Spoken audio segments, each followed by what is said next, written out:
آل إبراهيم في العالمين إنك حميد مجيد. قال الله تبارك وتعالى في كلامه المجيد: أعوذ بالله من الشيطان الرجيم. بسم الله الرحمن الرحيم.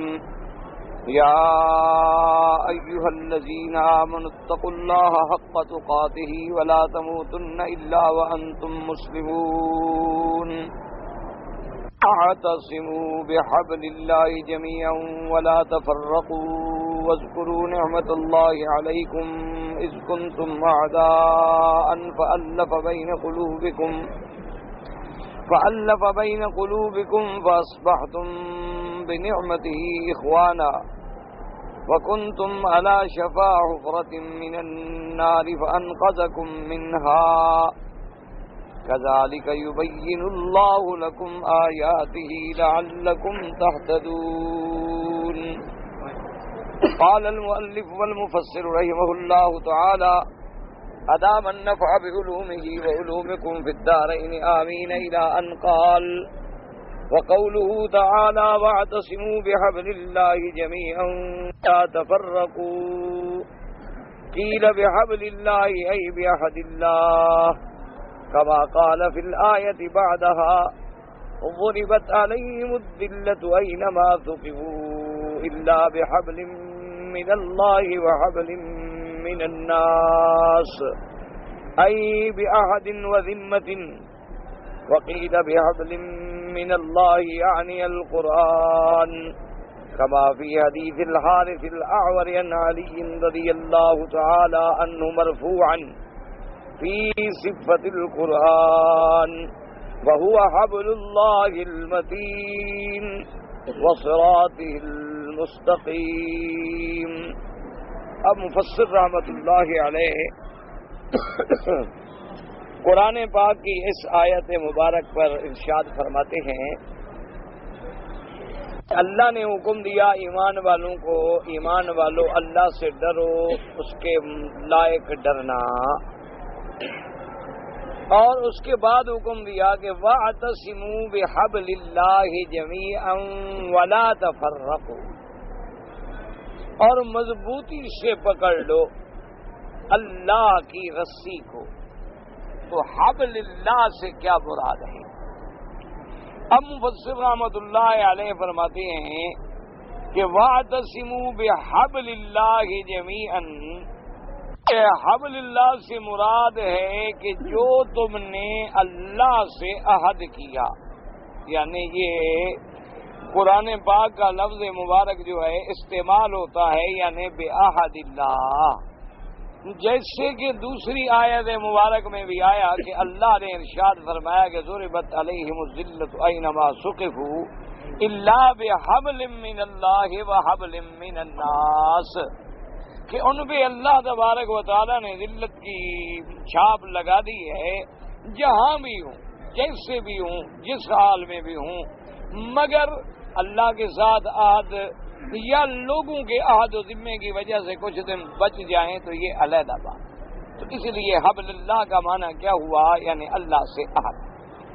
یاد رکھیں کہ قرآن پاک نے کئی مقامات پر بڑی عظیم عظیم مثالیں بیان فرمائی ہیں، کہیں تمثیلات ہیں اور کہیں اللہ تبارک و تعالیٰ کے کلام مقدس میں کنایات ہیں، کہیں اللہ تبارک و تعالیٰ کے کلام مقدس میں اشارات ہیں، کیونکہ یہ سب چیزیں جو ہیں یہ فصاحت و بلاغت کا انداز ہیں.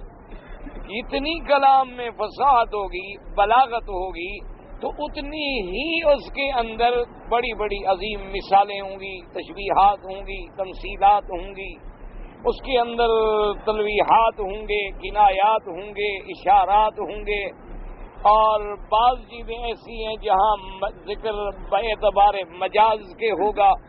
اور سب سے کلام جو ہے وہ اللہ کا بلاغت و فصاحت میں بے مثل ہے، چونکہ وہ خدا کا کلام ہے، اس کا تو کوئی مقابلہ کر ہی نہیں سکتا. اس لیے اللہ نے کئی مقام پر ہمیں مثالوں سے سمجھایا.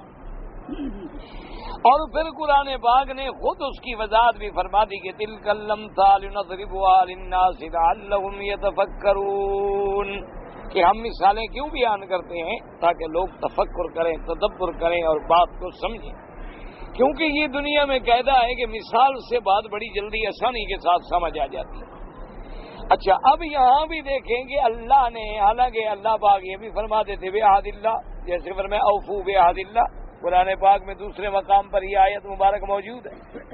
اسی طرح قرآن پاک نے فرمایا یا ایھا الذین آمنوا اوفوا بالعقود، کہ اپنے عقد معاقد جو ہیں تمہارے یعنی عہد معاہدے عقود ان کو پورا پورا وفا کرو، اوفوا بالعہد، جو عہد کرو پورا کرو، ان العہد کان مسئولا، اور کئی مقام۔ لیکن یہاں پر میں واعتصموا بحبل اللہ، تو حبل کا معنی کیا ہوتا ہے؟ رسی۔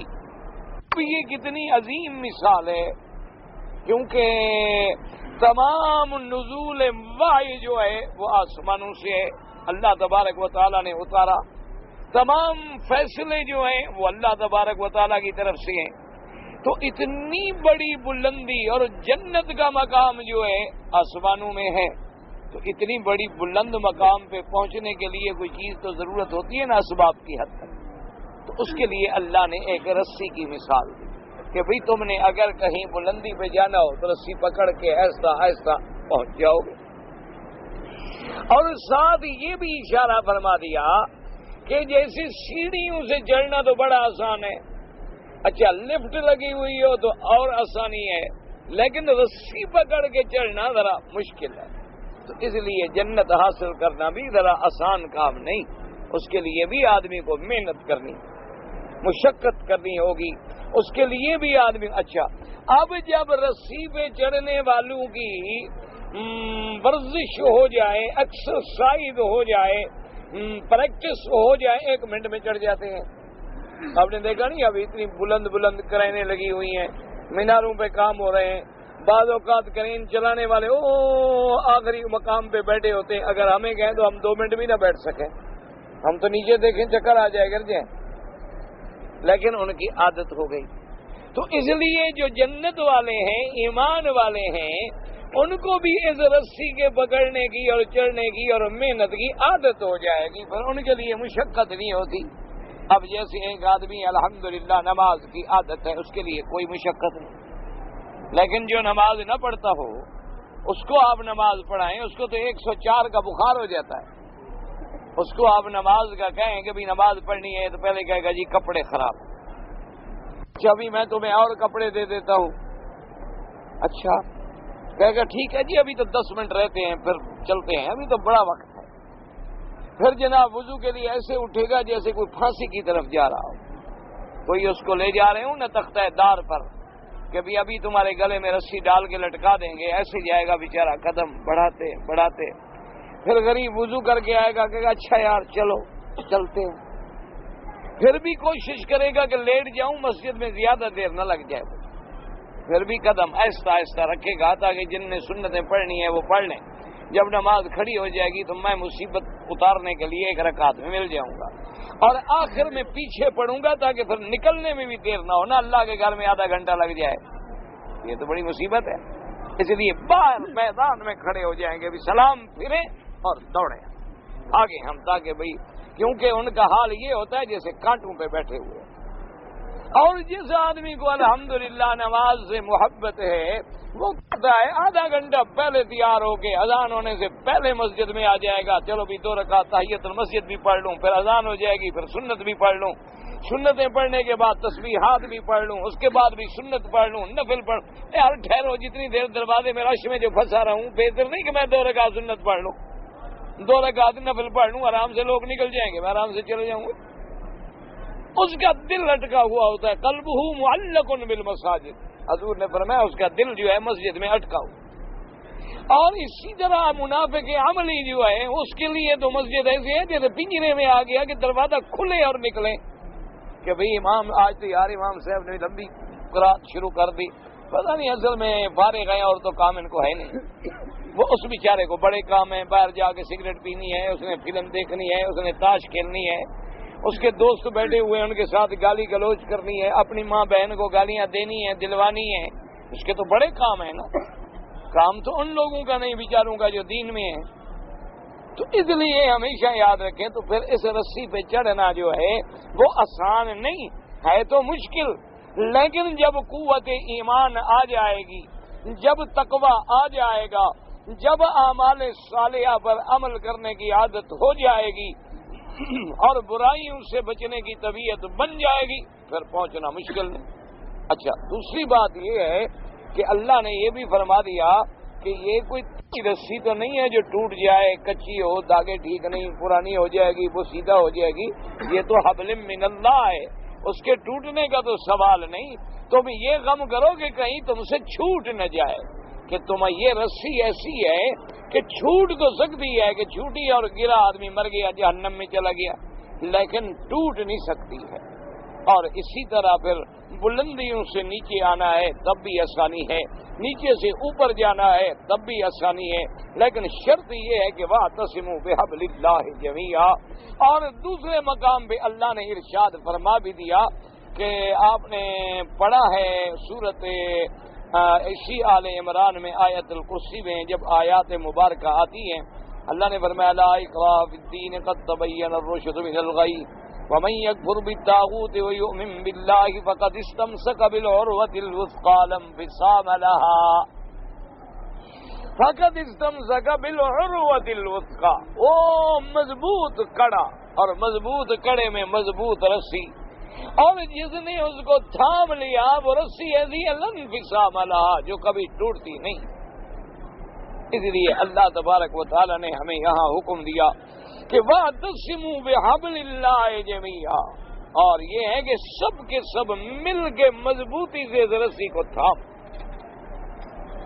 اور جب تم اس کو تھام لو گے تو نتیجہ کیا نکلے گا کہ اللہ تمہیں جنت کی بلندیوں تک پہنچا دیں، اللہ تمہارے لیے آسانیاں پیدا فرما دیں گے، اور تمہارا مقام جنت جو ہے وہ تمہیں مل جائے گا۔ اور ساتھ یہ حکم دیا کہ وَاعْتَصِمُوا بِحَبْلِ اللَّهِ جَمِيعًا، سب مل کے اللہ کے گھر رسی کو تھام لو۔ جو جماعت جو ہے، جماعت پہ اللہ کا ہاتھ ہے، جماعت پہ اللہ کی رحمت ہے، اتحاد و اعتصام اور اتفاق میں برکت ہے۔ وَلَا تَفَرَّقُوا، ہرگز تم آپس میں پھوٹ نہ ڈالو، جھگڑے نہ ڈالو، تفرقے نہ ڈالو، بالکل دین کی رسی کو مل کے مضبوطی کے ساتھ تھام، اور اس کے بعد پھر اللہ کی نعمتوں کو بھی یاد کرو۔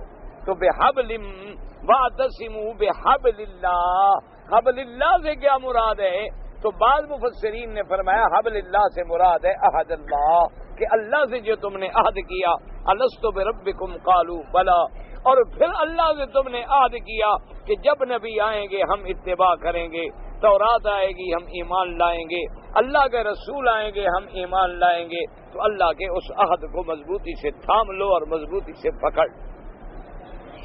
اور اس کے بعد دوسرا قول یہ ہے، ایک بعض مفسرین کرام نے فرمایا، حضرت علی رضی اللہ تعالی عنہ سے روایت، حضرت علی رضی اللہ تعالی عنہ سے پوچھا گیا کہ حبل اللہ سے کیا مراد ہے؟ انہوں نے فرمایا کہ حبل اللہ سے مراد یہ ہے اللہ کا قرآن، اللہ کا قرآن جو ہے یہی اللہ کی رسی، اور یہ ایسی مضبوط رسی ہے کہ جو کبھی ٹوٹتی نہیں ہے، اور یہی صراط مستقیم ہے، یہی حبل اللہ المتین ہے، اور وہ کیا ہے؟ اللہ کا قرآن، کہ اللہ تبارک و تعالیٰ کے قرآن کو تم مضبوطی سے پکڑ لو، اللہ کے قرآن میں تفکر و تدبر سے کام لو، اللہ تبارک و تعالیٰ کے قرآن پہ عمل کرو، اسی میں تمہاری کامیابی ہے اور اسی میں تمہاری نجات ہے۔ اس لیے اب مفسر رحمۃ اللہ علیہ یہ دونوں قول مبارک جو ہیں نقل فرما رہے ہیں۔ پہلا قول فرمایا کہ حبل اللہ سے معنی کیا ہے؟ عہد اللہ، اللہ سے جو تم نے عہد کیا تھا، جیسے قرآن میں دوسری آیت میں بھی آ گیا ضربت علیہم الذلۃ اینما ثقفوا الا بحبل من اللہ وحبل من الناس، یہود کے لیے اللہ نے ذلت مقدر کر دی۔ اچھا، خدا کی شان ہے کہ اللہ کا فرمان اتنا سچا ہے۔ آج دیکھیں بظاہر یہود کے پاس بڑی طاقت ہے، یعنی اگر ظاہری امور دیکھیں تو اس وقت جو پوری دنیا میں لیور آف اکانومی ہے ان کے ہاتھ پہ ہے، پوری دنیا کا دولت جو ہے ان کے کنٹرول میں ہے، پوری دنیا کے سونے پہ ان کا کنٹرول ہے، ڈائمنڈ پہ ان کا کنٹرول ہے، پوری دنیا کے کرنسی مارکیٹ جو ہے ان پر ان کا ہولڈ ہے، جب چاہیں جس پیسے کو چاہیں اجاڑ کے رکھ دیں اور جس کو چاہیں ترقی دے دیں، اتنی ان کے پاس طاقت۔ لیکن ان سب چیزوں کے باوجود آپ کسی یہودی کو دیکھیں اس کے چہرے پر لعنت برستی ہوئی نظر آئے، ایسے معلوم ہوگا کہ ابھی ڈر رہا ہے کہ کہیں یہی مجھے نہ مار دے، یعنی اتنا وحشت، اتنا خوف، اتنا ذلت ان کے چہرے پر مسلط ہو چکی ہے کہ ہر وقت وہ ایک خوف میں مبتلا۔ اب اللہ نے فرمایا حبل من الناس کہ کسی کے ساتھ عہد معاہدہ کر کے کسی کے ذمے میں آ کے کسی کی پناہ میں آ کے کچھ دن گزار لیں، یہ علیحدہ بات ہے۔ تو حبل اللہ سے مراد ہے عہد اللہ۔ تو پہلا قول مبارک جو ہے وہ یہ ہے جو مفسر رحمت اللہ علیہ نے نقل فرمایا، اور دوسرا قول انہوں نے نقل فرمایا حضرت علی رضی اللہ تعالیٰ عنہ سے کہ حبل سے مراد کیا ہے، قیل بحبل من اللہ یعنی القرآن، جیسے کہ حضرت علی رضی اللہ تعالیٰ عنہ نے مرفوعاً صفت القرآن کے اندر یہ بات نقل فرمائی ہے کہ قرآن پاک ہے ہوا حبل اللہ المتین وصراط المستقیم، اللہ کا قرآن جو ہے یہی اللہ کی مضبوط رسی ہے اور یہی صراط مستقیم ہے۔ تو جس نے قرآن کو پکڑ لیا، جس نے قرآن کی اتباع کر لی، وہ دین دنیا آخرت میں فلاح پا گیا، کامیاب ہو گیا۔ وقد ورد فی ذلک حدیث خاص بهذا المعنى، فقال الامام الحافظ ابو جعفر الطبری قال حدثنا سعید بن یحیی الانوی قال حدثنا صبات بن محمد بن عبد الملک بن سلیمان الازرمی عن عطیۃ النبی سعید رضی اللہ تعالی عنہ قال قال رسول اللہ صلی اللہ علیہ وسلم کتاب اللہ هو حبل اللہ الممدود من السماء الى الارض۔ اسی طرح ایک حدیث میں آتا ہے، حضرت ابی سعید روایت کرتے ہیں کہ میرے آقا سرکار مدینہ صلی اللہ علیہ وسلم نے ارشاد فرمایا کتاب اللہ و حبل اللہ، اللہ کا قرآن جو ہے یہی اللہ کی رسی ہے جو آسمانوں سے زمین تک دراز ہے۔ اصل میں یہ مثال اور تشبیہ بھی بڑی عظیم ہے کہ قرآن پاک کا نزول جو ہے وہ اللہ کی طرف سے ہے کہ سب سے پہلے اللہ نے قرآن کو جمع کیا، اتارا کہاں؟ لوح محفوظ۔ جیسے آپ نے الحمدللہ کئی دفعہ پڑھا ہے تفسیر میں، احادیث میں، کہ سب سے پہلے قرآن پاک کو لوح محفوظ میں رکھا گیا کامل مکمل۔ انا انزلنا فی لیلۃ القدر وما ادراک ما لیلۃ القدر الی آخر الآیات۔ پھر لوح محفوظ سے اتارا گیا آسمان دنیا پر۔ سماء دنیا پر ایک مقام ہے جس کا نام ہے بیت العزت، اس میں اللہ کا قرآن رکھا گیا۔ پھر بیت العزت سے تقریباً 23 سال کی مدت میں اللہ کے حکم سے قرآن اترتا رہا نجمن نجمن سورتن سورتن آیتن آیتن، حضور صلی اللہ علیہ وسلم پر کبھی مکے میں، کبھی مدینہ میں، عرفات میں، مینا میں، مزدلفہ میں، اور ہر مقامات پر جہاں جہاں ضرورت آئی اللہ نے قرآن اتارا۔ تو اب کیسے حضور پاک نے پیاری تشبیہ عطا فرمائی کہ قرآن کا نزول بھی تو آسمانوں سے ہے، اور پھر قرآن پاک جو ہے گویا حبل اللہ الممدود ہے من السماء الى الارض، تو گویا اللہ کی مضبوط رسی جو ہے وہ اللہ کا قرآن ہے۔ جس نے قرآن کو پکڑ لیا، مضبوطی سے تھام لیا، وہ منزل پہ پہنچ گیا، اور جس نے اس رسی کو چھوڑ دیا وہ ہلاکت میں گر گیا۔ اس لیے ایک حدیث مبارک میں بھی حضرت علی رضی اللہ تعالی عنہ کا جو پہلا قول ہے، پہلا قول بھی ان کا مرفوعاً ہے، یعنی مرفوعاً کا معنی رفعہ الی النبی صلی اللہ علیہ وسلم، کہ وہ بھی انہوں نے حضور پاک سے سنا اور ذکر فرمایا۔ اور اسی طرح حضرت ابی سعید نے بھی حضرت آقا انعامدار صلی اللہ علیہ وعلا آلہ واصحابہ وسلم تسلیما کثیرا کثیرا سے سنا اور فرمایا۔ وروى ابن مردوى من طريق ابراهيم بن مسلم الحجري ان بالله عن عبد الله رضي الله تعالى عنه قال قال رسول الله صلى الله عليه وسلم ان هذا القرآن هو حبل الله المتين وهو النور المبين وهو الشفاء النافع عصمۃ لمن تمسک بہ ونجات لمن اتبعہ۔ اس حدیث میں حضرت عبداللہ روایت فرماتی ہیں کہ حضور پاک صلی اللہ علیہ وسلم نے فرمایا کہ اللہ کا قرآن جو ہے وہ اللہ کی مضبوط رسی ہے، وَهُوَ النُّورُ الْمُبِينُ، اور کھلا ہوا نور ہے، اور وہ شفا دینے والا، نفع پہنچانے والا، اور پناہ ہے اس کی جو اس کو پکڑ لے، اور نجات ہے اس کے لیے جو اس کی اتباع اور پیروی کرے۔ حضور پاک صلی اللہ علیہ وسلم نے صفت قرآن میں بھی فرمایا کہ حبل اللہ المتین وَهُوَ النُّورُ الْمُبِينُ۔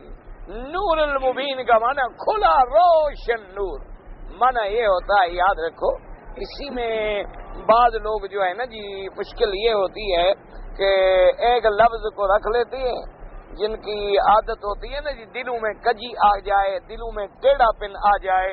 اما الذین فی قلوبہم زیغ فیتبعون ما تشابہ منہ ابتغاء الفتنہ وابتغاء تأویلہ وما یعلم تأویلہ الا اللہ والراسخون فی العلم یقولون آمنا بہ کل من عند ربنا۔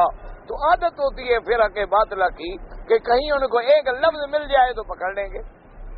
اب جیسے بعض لوگوں نے یعنی اس معاملے کو ایسے پکڑا کہ بھئی اللہ کے قرآن کی اتباع میں نجات ہے، بس انہوں نے کہا جی قرآن کے علاوہ ہمیں حدیث کی کیا ضرورت ہے، یعنی انہوں نے اس کا ترجمہ یہ کر لیا کہ بھئی اتباع، حضور نے فرمایا نجات کس میں ہے؟ جو قرآن کی اتباع۔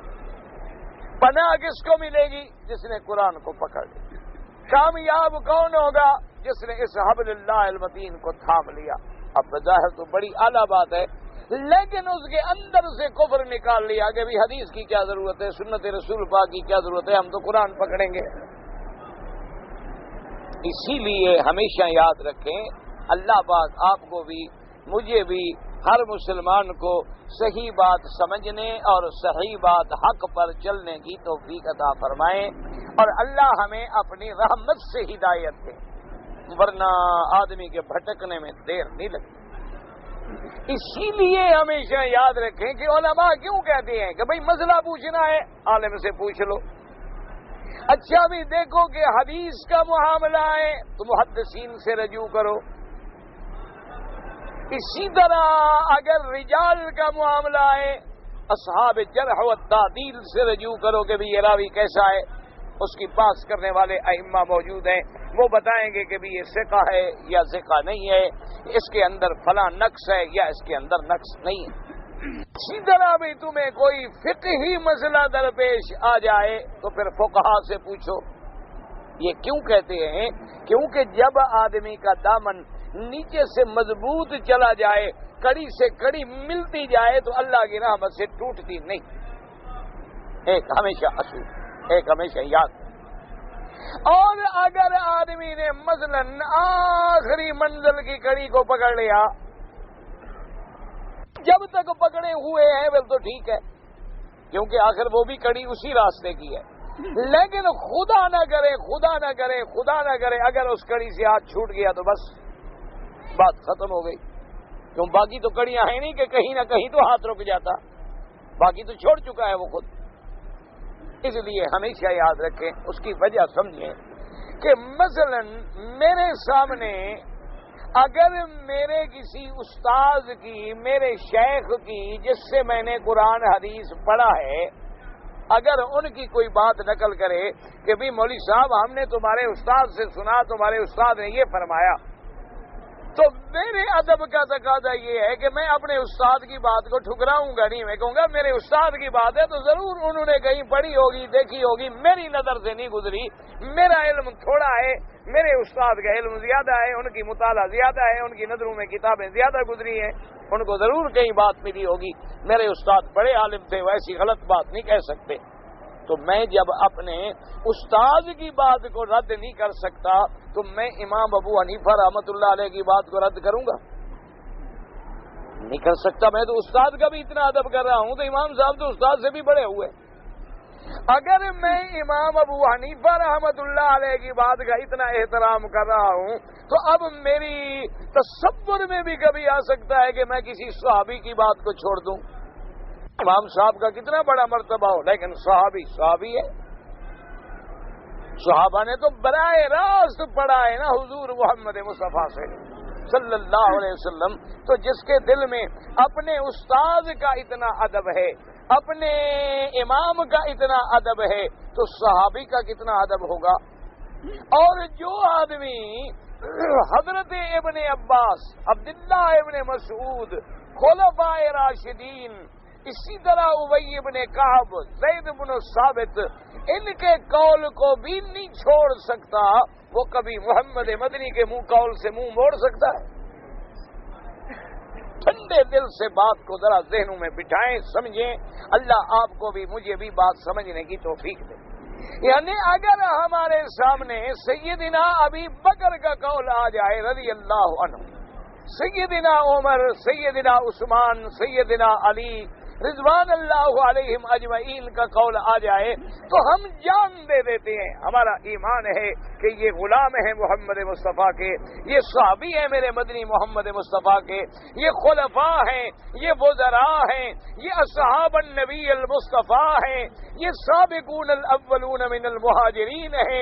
یہ کبھی غلط بات نہیں کہہ سکتے. اللہ کے نبی کے صحابہ سب سچے ہیں. تو ہم جب ایک صحابی کی بات کا انکار یا اس کو نہیں چھوڑ سکتے، اللہ کے نبی کی بات آ جائے، سوال ہی پیدا نہیں ہو سکتا کہ پھر حضور کی بات کا انکار ہو. اور جب حضور کے فرمان پہ ہم جان دے دیں تو اللہ کی بات کو کیسے ٹالیں گے؟ اس لیے ہمیشہ یاد رکھیں، کیوں اب یہ کڑیاں جڑتی گئیں، ایک دوسرے کے ساتھ رسی مضبوط بن گئی. اسی لیے سند کا سلسلہ ہوتا ہے. آپ نے دیکھا ہے نا حدیث میں سند ہوتی ہے کہ ان فلان ان فلان ان فلان ان فلان ان فلان ان ابی ہریرہ رضی اللہ عنہ قال قال رسول اللہ صلی اللہ علیہ وسلم کے وہ کڑی جو ہے وہ مل جائے اور ایک دوسرے کے ساتھ ملتی جائے حتیٰ کہ پہنچ گئی حضور پاک صلی اللہ علیہ وسلم. اور اگر اب اللہ رحمت کرے یہ درمیان والی ساری کڑیاں نکال دیں، وہ کہے کہ جی نہیں ٹھیک ہے، بس حضور صلی اللہ علیہ وسلم کا فرمان ہے تو ٹھیک ہے، بہرحال آپ نے جو بات کی ہے ٹھیک ہے، صحابی کی بات ہے نا بھئی، یہ صحابی کی بات ہے بس. اب صحابہ تک تو ہم نے کمی کر لی نا دماغ میں، حضور تک پہنچ گئے. اب جب حضور کی بات کہیں سمجھ نہ آئے یا اگلا کہے کہ ٹھیک ہے ابھی حضور کا فرمان آنکھوں پر، لیکن حضور بھی تو قرآن کے تابع ہیں، پہلے مجھے قرآن دکھاؤ، تو پھر وہاں جا کر ہم مزید الجھ جاتے ہیں. اسی لیے اللہ پاک رحمت فرمائے، اللہ پاک ہم سب کو ہدایت عطا فرمائے، اللہ ہمیں کتاب و سنت کی اتباع نصیب فرمائے، اللہ تبارک و تعالی ہمیں فتن سے محفوظ رکھے. بڑے بڑے پڑھے لکھے لوگ، بڑے بڑے علماء جو تھے، اللہ رحمت کرے، بس دماغوں میں ٹھوکر جو لگی انہوں نے کہا جی نہیں بس قرآن، ہم تو قرآن کے سوا کوئی بات ہی نہیں مانتے. کیوں نہیں مانتے؟ انہوں نے کہا جی حبل اللہ المتین قرآن ہے، واعتصموا بحبل اللہ قرآن ہے. اللہ نے فرمایا ان ھذا القرآن یہدی للتی ہی اقوم. اللہ نے فرمایا انا سمعنا کتابا انزل من بعد موسیٰ یہدی الی الحق و الی طریق مستقیم. حضور نے فرمایا کہ من اتبعہ فلہ النجات. تو ہم تو بھائی قرآن مانتے ہیں، اللہ نے قرآن کی حفاظت کا ذمہ داری لے لی ہے. اچھا اب بظاہر کتنی اچھی بات ہے جی، قرآن مانتے ہیں، بڑی اچھی بات ہے، لیکن دوسری بات جو ہے وہ کتنی بڑی کفر کی ہے کہ نبی کی بات ہم نہیں مانتے. حالانکہ قرآن سمجھانے والے کون ہیں؟ محمد الرسول اللہ. یہ تو اچھی بات ہو گئی خدا کے بندے کہ تم نے ایک چیز کو سامنے رکھ لیا، لیکن جس نبی پہ قرآن اترا، جن پہ شریعت نازل ہوئی اور جنہوں نے کھول کے ہمیں قرآن سمجھایا، اگر تم حضور کے فرمان کو نہیں مانو گے تو پھر قرآن سمجھو گے کہاں سے؟ قرآن نے تو صرف اتنی حکم دیا ہے کہ نماز پڑھو، کیسے پڑھیں؟ نتیجہ کیا نکلتا ہے کہ دین ختم. پوری عمارت دین کی جو ہے وہ ختم ہو جاتی ہے۔ بس ہی ہم نے قرآن کو پکڑا ہوا ہے، جیسے پرویز نے کہا قرآن، اچھا بھی قرآن جو تم نے قرآن کو جو پکڑ رہے ہو تو صاحب قرآن کا انکار کیسے کر رہے ہو؟ اور قرآن کو سمجھنا سمجھانا، قرآن میں بعض احکام اجمالی ہیں، ان کی تفصیل کس نے کی ہے؟ محمد الرسول اللہ صلی اللہ علیہ وسلم۔ اس لیے ہمیشہ یاد رکھیں کہ جہاں قرآن کی تعریف ہے، حدیث تو اسی قرآن کی شرح ہے۔ میرے مدنی پاک کی سنت جو ہے وہ بھی دراصل اللہ کا وحی ہے، اللہ تبارک و تعالیٰ کا فرمان ہے۔ وہ ایسے ہے کہ جیسے کوئی شرح آپ پڑھے ہوں، جیسے مثلا ابن کثیر آپ پڑھے۔ ابن کثیر کیا ہے؟ قرآن کی شرح ہے، پڑھ تو قرآن رہے ہیں آپ۔ ابن کثیر رحمت اللہ علیہ نے ذرا اس کو کھول کے بیان فرما دیا، ساتھ حدیثیں بھی ذکر کر دی، صحابہ کے اقوال بھی ذکر کر دیے۔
اللہ کا قرآن سمجھنا، اللہ کا قرآن سمجھانا، تو اس لیے ہمیشہ یاد رکھیں کہ آدمی اگر سٹپ بہ سٹپ یعنی قدم بہ قدم سیڑھی پہ چڑھے نا تو محفوظ رہتا ہے۔ آخری سیڑھی پہ چھلانگ لگاؤ تو پھر پہنچ گئے تو شکر ہے، اور گر گئے تو پھر گردن ختم، فی امان اللہ، پھر بچنے کا راستہ کوئی نہیں ہوتا۔ اس لیے اللہ تبارک و تعالی ہمیں اپنے فضل سے، اپنے کرم سے تمام علماء، تمام ائمہ فقہا، تمام ائمہ محدثین، تمام ائمہ مجتہدین اور آقا انعامدار خاتم الانبیاء اور اپنے قرآن کی اتباع نصیب فرمائے۔ یہ سب بات اسی کی کر رہے ہیں۔ اچھا، میرے مدنی باغ نے جو بات سمجھائی تو کس کی؟ یہ اللہ نے جو فرما دیا کہ جو میرے مدنی کی اطاعت کرے اس نے میری اطاعت کی۔ من یطع الرسول فقد اطاع اللہ، ما ينطق عن الهوى ان هو الا وحی یوحی۔ اب نبی پاک جو فرما رہے ہیں تو بات تو اسی رب کی ہے، سمجھانے والا محمد مصطفیٰ ہے۔ صدیق و عمر جو بات بتلا رہے ہیں بات تو محمد مصطفیٰ کی ہے، سمجھانے والا ابو بکر و عمر ہے۔ امام بخاری اور امام ترمذی جو بات سمجھا رہے ہیں بات تو محمد مصطفیٰ کی ہے، سمجھانے والا، نقل کرنے والا، جمع کرنے والا امام بخاری اور امام ترمذی ہے۔ اگر کوئی فقہ کا مسئلہ آ گیا ہے، امام مالک ہیں، امام احمد ابن حنبل ہیں، امام شافعی ہیں، امام ابو حنیفہ ہیں رحمت اللہ علیہم، بات اللہ کے نبی کی کر رہے ہیں، صرف سمجھانا ان کا ہے کہ وہ اپنی فہم کے ساتھ، اپنے الفاظ کے ساتھ، ہمیں اپنے بیان کے ساتھ اسی بات کو آسان کر کے ہمارے دماغوں میں بٹھا رہے۔ اب دیکھیں نا، سارے قول نقل کر آئے کہ حبل اللہ کا کیا معنی؟ عہد اللہ۔ حبل اللہ کا کیا معنی؟ القرآن۔ حبل اللہ کا کیا معنی؟ اللہ کی رسی جو اللہ نے آسمانوں سے زمینوں تک دراز فرما دی، یعنی خدا کی کتاب۔ اچھا جی، قرآن نور ہے، نور کا کیا معنی بھائی؟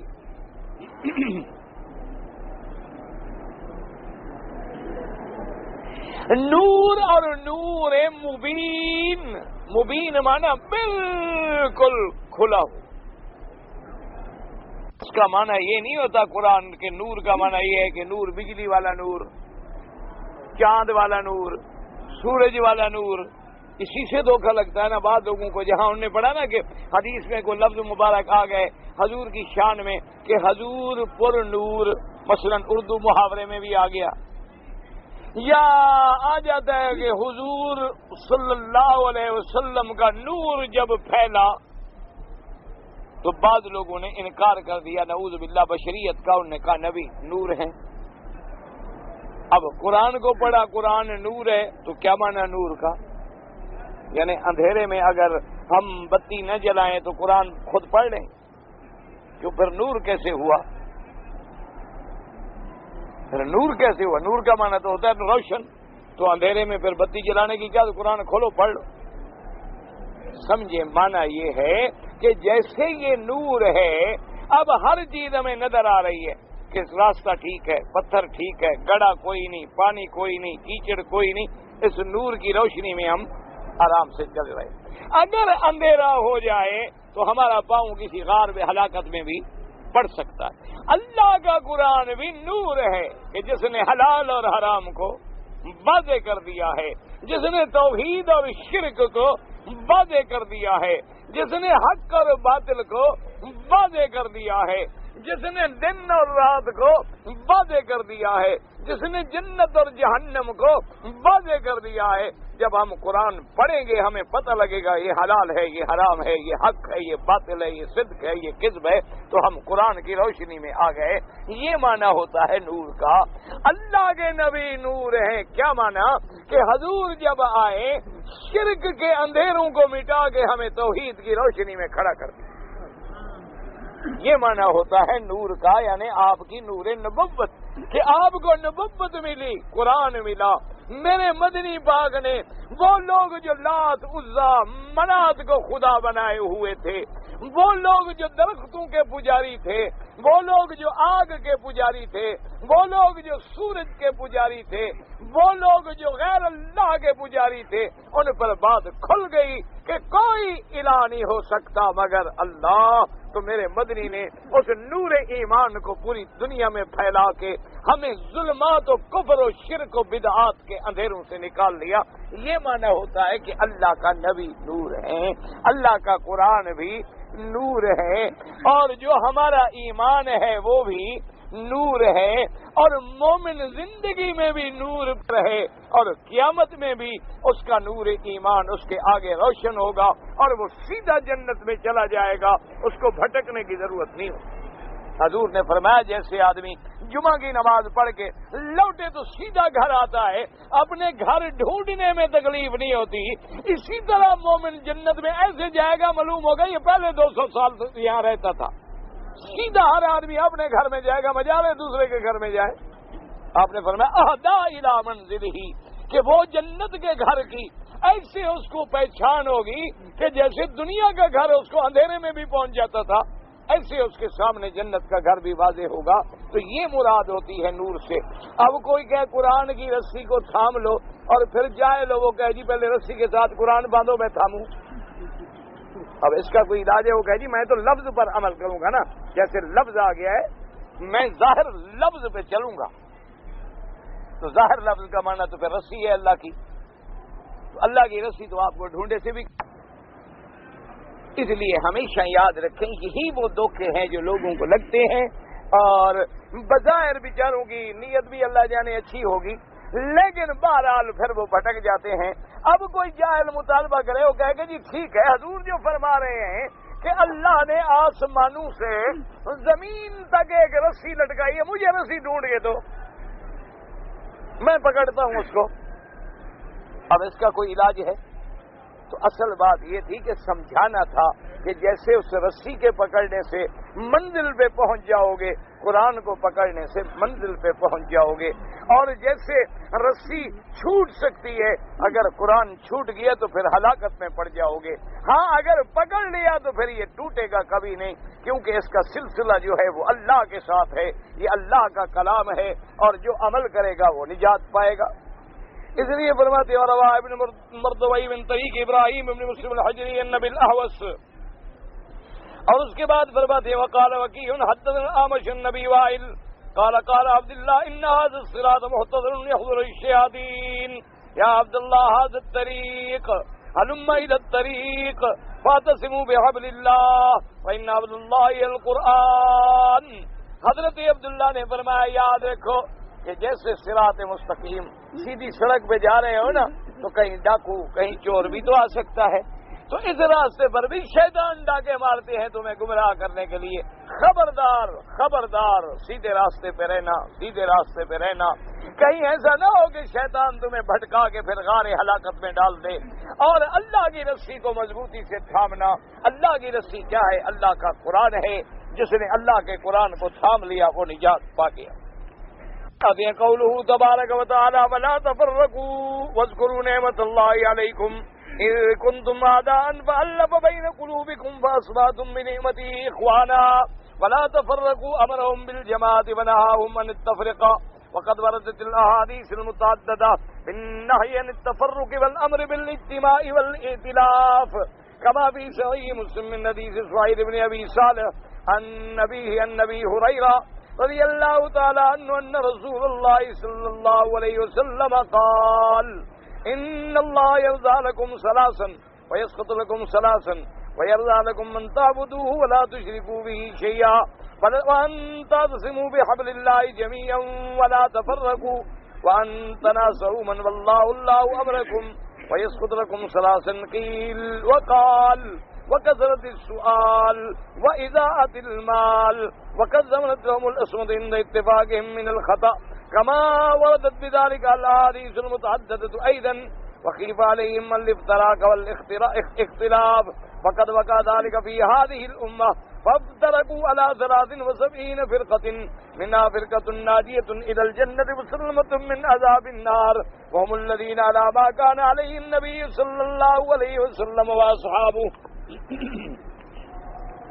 اللہ نے حکم دیا کہ خبردار تو کسی اختلاف فرقہ بندی میں نہ پڑنا، اتفاق اتحاد جماع.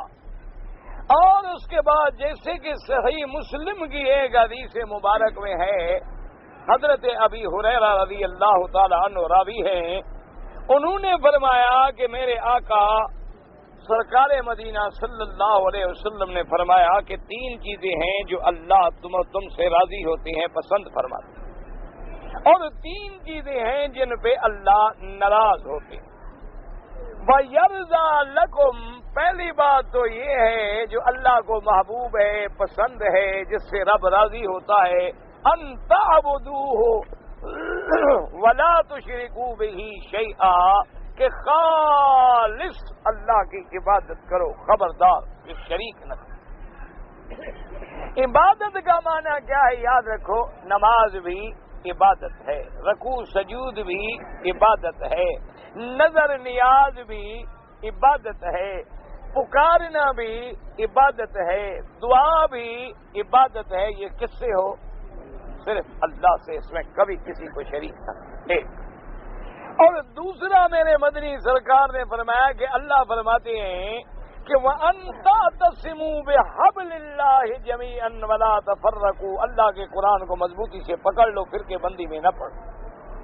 أَن تَنَاصَحُوا مَن وَلَّاهُ اللَّهُ أَمْرَكُمْ، اور جو تمہارا حاکم بنے، اولي الامر بنے، اس کی خیر خواہی کریں، اس کی اطاعت کریں، اس کی فرما برداری کریں، اس کے خلاف کبھی بغاوت نہ کریں. کیونکہ جب آدمی اولي الامر کی اطاعت سے نکلتا ہے تو پھر فتنے ہوتے ہیں، اور ان فتنوں میں اتنی ہلاکت ہے کہ جس کا تصور بھی نہیں ہو سکتا. اس لیے ہمیں حکم ہے کہ جو بھی ولی الامر ہے، اور اولي الامر یاد رکھو 2 ہوتے ہیں، ایک اولي الامر سے مراد حاکم ہے اور ایک اولي الامر سے مراد علماء، کہ اپنے علماء کی بات کو بھی مانیں اور اپنے حاکم کی بھی اطاعت کریں. اگر ان میں کوئی غلطی بھی ہے تب بھی آپ اطاعت نہ چھوڑیں. ہاں اللہ نہ کرے وہ کوئی کھلے کفر کا حکم دیں اور وہ کہیں نماز نہ پڑھو، تو پھر ہم اطاعت نہیں کریں. یہ ہمیشہ اصول ہے کہ اطاعت اس وقت ہوگی جب تک کہ اللہ کی فرما برداری. اب جناب حضور نے فرمایا کہ بھائی اس خط اور 3 چیزوں سے میرا رب ناراض ہوتا. وہ 3 چیزیں کیا ہیں؟ قیل وقال. کیا مانا؟ او جی میں نے سنا ہے، جیسے آپ کو کہتے ہیں میں نے پڑھا تھا نا، چٹ آیا تھا، ہم نے سنا ہے. کوئی سنا کا کیا مطلب؟ او جی کسی نے کہا ہے، کہہ دیں گے جی بزرگوں نے فرمایا ہے. اب پتہ نہیں کون بزرگ، یہ اس کو بھی پتہ نہیں. یا جیسے ہمارے ملنگ ہیں نا، ان کی اکثر تقریروں میں ہوتی ہیں، ان کی تقریریں آپ نے پتہ نہیں سنی، اللہ کرے نہ ہی سنے. بہرحال اگر کبھی یعنی کسی ذاکر ملنگی بات سنے نا، وہ بھی ہمیں یہی کہے گا راوی کہتا ہے، پتہ نہیں وہ راوی کون سا راوی. یا کہیں گے آواز آتی ہے کہاں سے؟ کربلا سے. 1400 سال کے بعد اس بدبخت کو کربلا سے آواز آ رہی. 1400 سال گزر گئے اور کسی کو آواز نہیں آتی، اسی کو آواز آتی. اور عقل یہ ہے کہ حضرت حسین رضی اللہ تعالی عنہ نے کبھی اس سفر میں گھوڑے کا استعمال نہیں کیا، آپ نے اونٹنی پہ سفر کیا. یہ ہر سال ہمیں گھوڑا پکڑ کے اس سے نیچے سجدے کروا رہے ہیں. عقل یہ ہے. حضرت حسین رضی اللہ تعالیٰ عنہ کربلا کبھی گھوڑے پہ نہیں گئے. کسی اپنی کتاب میں بھی وہ ثابت کر دیں، جو مرضی آئے ہم سے انعام دیں. ہماری کتابوں کو چھوڑیں. چلو ہماری کتابیں تو وہ مانتے نہیں نا.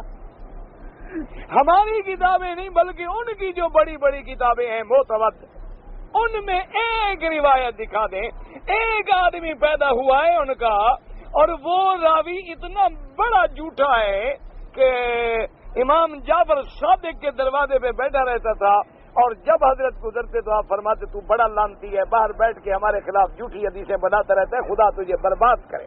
راوی ایسا ہے. یہ بات بھی ان نے اپنی کتابوں میں لکھی ہے. اس راوی نے کہا ہے ایک کتاب میں کہ بس جب حضرت حسین وہاں تھے تو اللہ کے نبی کا گھوڑا آ گیا. پتہ نہیں اللہ کے نبی کا گھوڑا کون سا؟ نہ حضور صلی اللہ علیہ وسلم کا گھوڑا. بھئی حضور کی جتنا اونٹنے ہیں ان کے تو نام ہے، حضور کے کسی گھوڑے کا نام بھی آپ کو آتا ہے؟ اچھا اب کیا ہے، چلو جی بعد پھر ان کے اس کی تعویل یہ کرتے ہیں کہ حضور کا گھوڑا آ گیا کا معنی جس پہ حضور معراج پہ گئے تھے. سمجھ آ گئی نا بات، کہ جس پہ حضور معراج